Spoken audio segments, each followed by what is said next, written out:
Hello दोस्तों, welcome to my channel. कुसमांडापुर नगर में आप सभी का स्वागत है। आज हम लोग पढ़ेंगे चक्रवृद्धि ब्याज का सवाल। चक्रवृद्धि ब्याज का सवाल जो स्क्रीन में आपको दिख रहा है, इसी को हम लोग सॉल्व करेंगे। ये किस्त वाला सवाल है, तो किस्त वाले सवाल को कैसे लगाया जाता है सवाल पढ़ेंगे। सर्वप्रथम हम लोग एक आदमी 10% चक्रवृद्धि ब्याज पर 21,000 रुपये ऋण लेता है।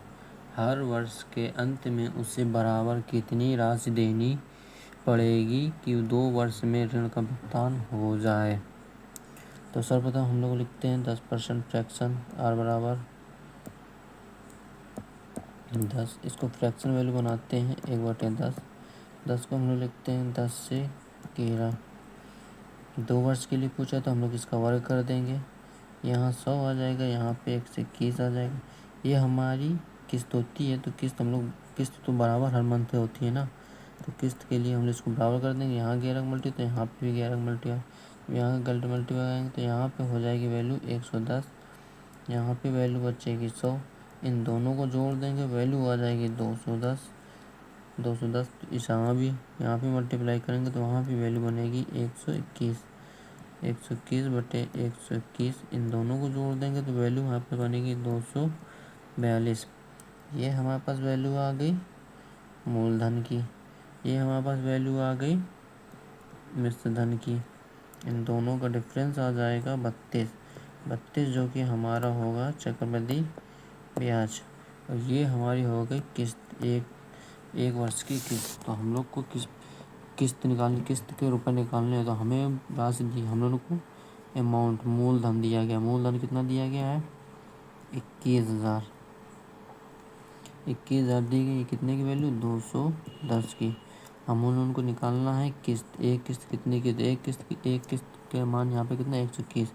इसको काट देंगे यहाँ से यहाँ, तो यहाँ आ जाएगी 1 2 1 121 और 00। यह हमारी एक किस्त का मान आ गया, जो कि सेकंड ऑप्शन में दिया गया है। ठीक है, अब हम लोग दूसरा सवाल लगाते हैं। दूसरा सवाल दिया गया है, ये दूसरा सवाल है, इसको हम लोग पढ़ते हैं।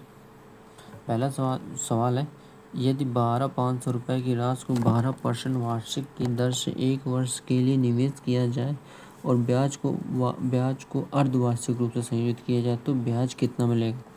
यहाँ पे ब्याज अर्धवार्षिक है, आर बराबर 10%, जो कि हमारा वार्षिक होता है। इसको अर्धवार्षिक बनाने के लिए आप 2 से भाग कर देंगे, तो यहाँ पर अर्धवार्षिक आ जाएगा 5%। नहीं, यहाँ पे परसेंट वैल्यू, यहाँ पे दिया गया है मान, यहाँ पे मान दिया गया 12%।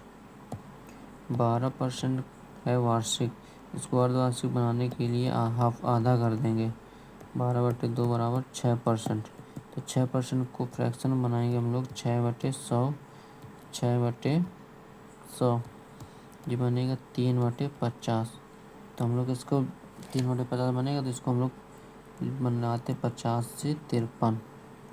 तो अर्धवार्षिक रूप से तो 1 वर्ष में अर्धवार्षिक होती हैं 2, तो यहाँ पे 50 से 53, 50 से 53 2 बार लिख लेंगे। 50 से 53, 50 से 53, इन दोनों का आपस में मल्टीप्लाई कर देंगे। ये वैल्यू आ जाएगी 2500। ये वैल्यू आ जाएगी, इस वैल्यू आ जाएगी। यहाँ पे चेक कर लेते हैं कितने आएगी। 53 बोलते 53, 3 3 9, 53 15, 5 3 15, 5 3 15, 55 25, 1 26। यहाँ पे 9 5 5 10, 6 7 1 8, 2809। ये वैल्यू आ गई 2809। ठीक है, ये वैल्यू 2809 आ गई। तो हमें वैल्यू दी गई, किस चीज़ की वैल्यू दी गई? हमें वैल्यू दी गई है मूलधन। हमें निकालना है चक्रवृद्धि ब्याज। चक्रवृद्धि ब्याज निकालना है। चक्रवृद्धि ब्याज निकालना, तो हमें इन दोनों का निकालना है डिफरेंस। अंतर निकाल लो, यहाँ पे डिफरेंस आएगा 309 का। तो हमें चक्रवृद्धि ब्याज निकालना है। यहाँ पे मान दिया गया है मूलधन कितना है? 12,500। यहाँ पे मान है 12,500। 12,500 वैल्यू है कितने की? 2500 की।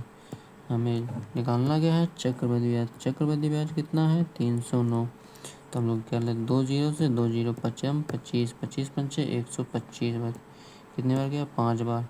यहाँ पर 309 गुणते 5 कर लेते 9 पुनः 45 5 3 15।